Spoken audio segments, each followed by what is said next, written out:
Hello, my name's Bob Googe. This is my 98 Rover Mini Cooper. I've had it for about 17 years, I think. 2 years in England, and then when I emigrated with my Aussie-born wife 15 years ago, the guy was doing some measuring up and said there's room in the container for your car. So I didn't bat an eyelid, and here she is. I've recently rebuilt the motor.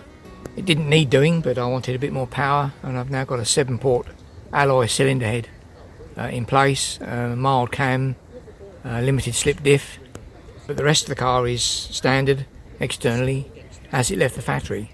Paintwork is original, and I had some side skirts fitted some years ago and a few rust spots treated, but apart from that it's 100% original inside and out. So my favourite little car.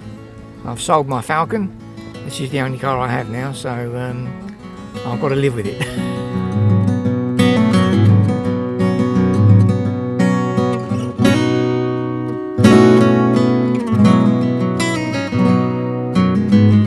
G'day, I'm Stu Jones, and this is my 1930 Hudson. I've had it since 1968.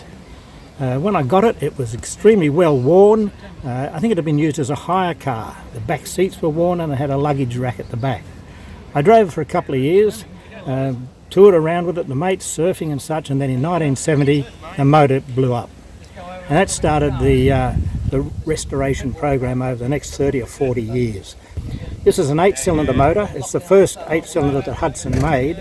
Prior to that, they had a very successful run with their Super 6 motors.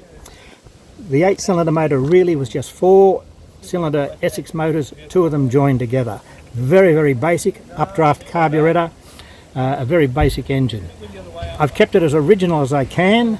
It's got a Smith & Waddington body made here in Sydney at Camperdown. The chassis were just imported and these bodies were made here in Sydney. I drive it now for the past 8 years, done 10,000 miles, Queensland and back, and if I can, I get to drive it at least 3 or 4 times a month. This is the Hudson. Thank you. Cheers.